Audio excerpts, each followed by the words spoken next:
Growing up, I always knew that I wanted to be a teacher. I would say about at the age of 10 years old is when I started going around telling people that I wanted to be a teacher. But not everybody agreed that journey for me the way that I had anticipated. My grandparents in particular thought that it was a great fit for me, but that I wouldn't make enough money to pay back my college debt or to be able to have the family or the big house I wanted and to just be able to live comfortably in my life. A lot of my friends personally that I know wanted to be a teacher, but they knew that they would not be able to afford the life that they wanted to have.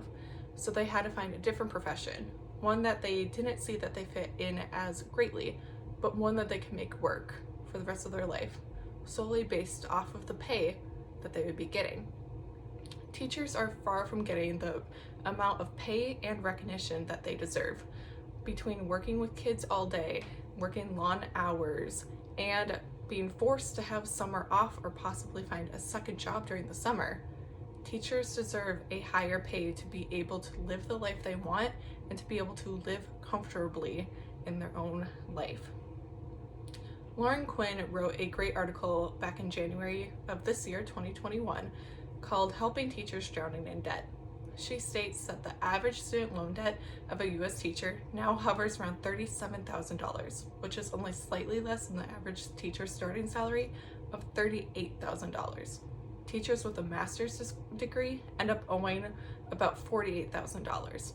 So right off the bat, teachers are starting off in debt. This doesn't even begin to cover the interest that those loans are going to start earning. This is just right out of college or right out of your master's degree.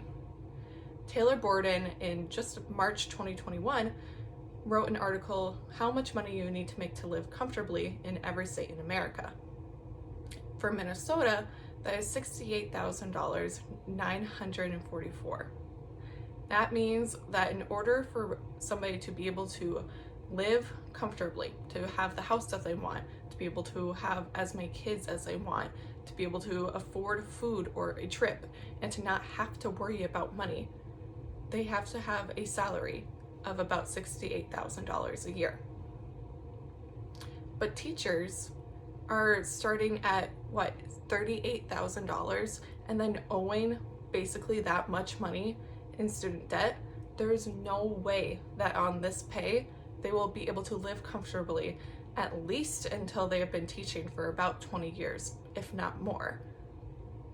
But not everybody sees this issue the way that I do. Andrew Biggs, back in 2011, December of 2011, wrote an article called 8 Reasons Public School Teachers Aren't Underpaid. He's claiming that not every bachelor's degree are made equally, which is true. Not like an English major is not going to make as much money as a engineering major or somebody who's on a pre-med track.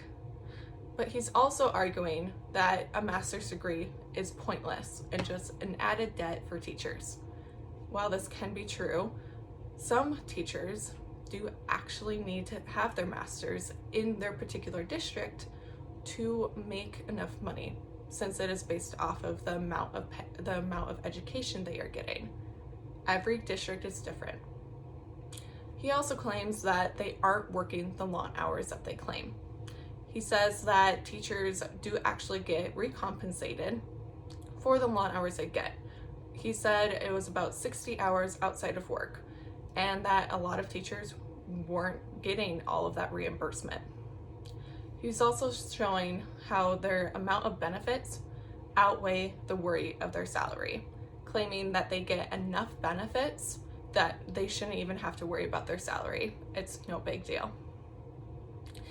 But not all of these arguments are true.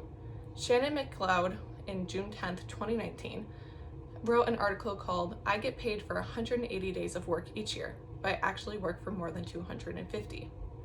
She goes against his argument, claiming that they don't work the long hours that they claim. She says that teachers, at least in her district, get paid for about 1,170 hours of instruction. But between working long hours, after school, grading, after school activities, all things like that, she says that she actually usually works around 2,220 hours a year, and she doesn't get paid for that added expense.